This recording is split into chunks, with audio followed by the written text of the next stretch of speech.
How to attract higher paying clients online. Guys, if you're a freelancer or a brand new entrepreneur, your time is your money. And one of the easiest ways to start to release yourself from all the stress of being an entrepreneur is to learn how to sell more expensive people. So in this video, I'm going to teach you how I get people who are willing to pay me 5 and 6 figures, finding me and hunting me down. Let's show you how we do that. Let's dive in.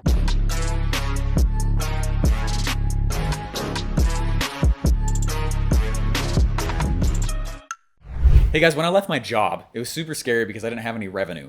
I don't recommend that, by the way. But I did it on purpose. It was the plan so I could document it and show how scary it was, and we made a whole show around it. It was awesome. But there was a really weird pattern that started. I started selling, and the customer that was coming to me, say this gingerly, I didn't like them. Is that the best way to say that? They were a whiny customer. And I was like, what is happening? And about 3 months in, I was like, we need to upgrade my clients. Whew. And so we upgraded the dream customer. I upgraded all my marketing. I shifted everything so that we could get a better customer. Well, 3 to 6 months goes by and the same thing happens. I'm like, okay, we upgraded it. It went really, really well. But like, you know what? We actually really want that dream customer over there. Let's tighten the lens again. This pattern repeated, and it's been 4 years and is still going on. Okay. What I'm going to share with you is, looking back, hindsight 2020, what are the things that you can do to attract a higher paying client out of the gate so that you don't have to go through, and I'm not trying to like slam anybody here, but so you don't have to go through clients who probably shouldn't have bought from you in the first place, right? How do you avoid them but attract the right people with a lot of cash? Let's show those 3 ways. Number 1, let's talk about high ticket client offers. They are different than low ticket client offers. It's no surprise, and you probably wouldn't be surprised at all to realize, oh my gosh, someone who has a lot of money is going to be attracted to something different than someone who doesn't. So a little while ago, someone came to me and they're like, all right, Steve, I've been selling my product, I've been selling my offer, and I got to do that thing you've been talking about for a long time, which is I need to upgrade my customer. That's natural. That's natural. That happens to every single entrepreneur, by the way. We all eventually go through a thing where like, I want to upgrade or shift or change or redirect who my clients are, right? And whether that is a client or a customer buying a book, right? You still are going to go through a process where you're cleaning constantly the dream customer. And so what we do first off is we need to make sure that we are creating the offer that would attract that dream customer. Now, this is not going to, let me just tell you what happens, all right? I was at an event and someone's like, I'm going to do that thing. And let me just go, I've got my offer figured out, I've got my message figured out, and I've been selling to this type of customer here. And what I want to go do is I want to increase and go to a better customer. And I said, I get that. We all go through that. The problem is you need to redo your entire offer and message. And he's like, no, I already figured out my offer and my message. I got it's totally done. Like, I just need a better customer coming into it. And I'm like, no. Anytime you adjust your who, anytime you adjust your dream customer, you have to look at your message and your offer and your funnel and traffic source again. It's a ripple effect. So it's great. That is the most frustrating way for me to deliver a sales funnel. I'll deliver a sales funnel. They've spent a lot of money for me to go create it. I'll build the project. I'll get it out the door to them. And they go, Steve, I looked at the funnel. I just got to tell you, I don't like it. I'm like, why? What's wrong with it? They're like, well, I don't like it. I don't think it's going to work. I'm like, have you even tried it? Do you even know? They're like, well, I don't know. I don't like it. I've changed. My customer is different. And anytime I hear that, I know what's happening. They went through my process. They got a reconfiguration on who they really want to be selling to. But it means what I have to say to them is, that's fine, but we're just going to have to go readjust your entire funnel and offer now. And they're like, no. So that's the key point I want you guys to take away with this, that there are offers that high ticket people are attracted to, and it's very different than low ticket people. So if you're afraid of charging a lot, you got to get over that, or you're not going to play in this game. Okay? You're just not going to pay. You're not going to attract high ticket people. If you're like, Steve, I got money objections. I get it. You got to also get over it. All right? One of the easiest ways to create an offer that is for high ticket paying people is to ask a very simple question. What are the services that high ticket client is paying for and they're sick of it? Or what are the things they're sick of paying for? And then literally just go be that new revamp of what they're already paying for. That is one of the easiest ways. I think one of my Facebook ad agencies that I went through at one point, I think it was Facebook ad agency number 3. That's exactly what happened.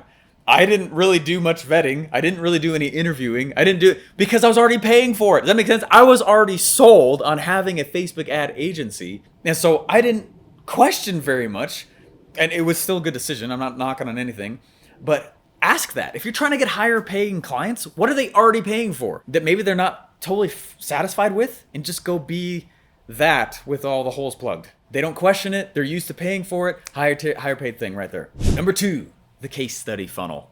One of my neighbors, he and I are turning into be good buddies. He has this awesome service that he does. I'm not going to say his name or what it is here, but locally here in Boise, I was like, how's business going? He's like, good. This happened like 2 weeks ago. I said, how'd you get your thing to blow up so fast? He goes, dude, this is how we did it. I went to a hospital and I said, we will do our service for you for charity. And then I took that story and I went and I got all these news stations to come cover that. So they told the story of my company doing our service to the hospital for free for charity. They paid, but it all went to charity. He's like, months filled up like that. Everyone else we charged, just that one big person got all the people in. Okay, this is really, really key. We call it the case study funnel. And what it is it is your main core story that brings in all the other clients. When Russell Brunson was selling his inner circle, he used the story of Liz Benny that he caught on camera. And her story was the one that pretty much filled his mastermind with 100 people paying 50 grand a year. If you're going to go for high ticket people, you have to understand that the higher the ticket, typically the more case studies you need. AKA, go work for free. That's okay.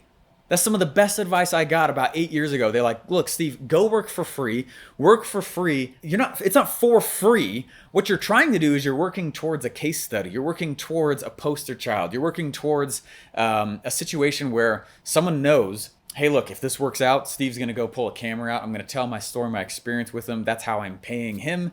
And that story is what I'm going to go use to go sell everybody else. Okay, it's literally how I got my first funnel building client. I said, look, I know you don't know who I am. I know you don't know what I do, and I know you have no idea what a sales funnel is. Let me just go build this on my cost. If it works, can we talk about me getting paid? If it works, can we talk about me using this as a story in other places? That's super common, by the way. This is not some weird thing I'm pulling out of the gate. Hey, a lot of people do this. Okay, but if you're trying to go with a high ticket client, right? Last part was about upgrading your offer and your message. This right here, you gotta go just do your thing to somebody. Whatever it is that you do, find someone big, find someone who has a little bit of clout, a little bit of influence. Go do your product, your service, your thing to them for free. If you can get paid, heck yeah, do it. But man, at least go do it for free in exchange for a case study video and drive your traffic to that.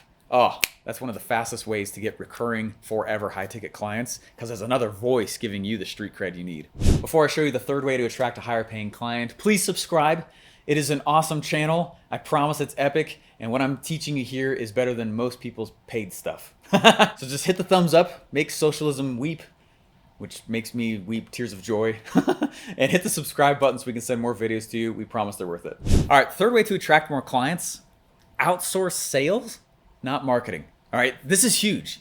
I can't remember if it was, I get J. Abraham and Dan Kennedy mixed up in my quote brain. One of them said, though, that eventually you realize that the internet is the worst salesperson on the planet, and really the internet should just be used as a lead source at break even. Interesting, right? Your actual sales, the real closing, happens on the phone or in person. And you realize that the internet as a whole, all your funnels, all the things you have out there, the internet as a whole is just a big lead machine, not actually my profit center, right? Now, some people go sell info products and they make it big and they get millions and millions of dollars. And I'm not saying that doesn't happen or that you shouldn't try to.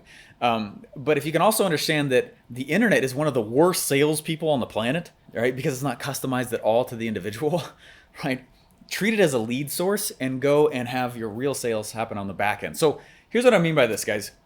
If you want to attract more high paying clients, one of the best things that you can do is remove the sales burden from your shoulders. As much as possible, you need to scale sales past you. What this means is that on the other side of this wall right there, I have a sales team. And salespeople are over there. And right now, as I'm filming this with you, and right now as you're watching it, they're talking to people about our high ticket stuff.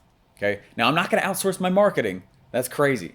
But I will outsource the closing and the sales event. And so they're constantly calling all day. And we have a VA team who's constantly going and finding new leads and teeing up our phone guys, right? And so I'm not the only guy pitching this high ticket thing. If you want to attract more high ticket people, sometimes it's easy as just finding out their name and having someone call them, right? It's one of the easiest ways to make more cash. And if it's not you, oh, now you got a scalable business. I got a free gift for you if you are trying to figure out how to get more noise, more attention, more cash for the offers you've created online. Go to internetlaunchsecrets.com. The link is in the description. Click that and it'll take you over to another page where you can watch really awesome case studies of rich dead guys who didn't have the internet. How did they make money?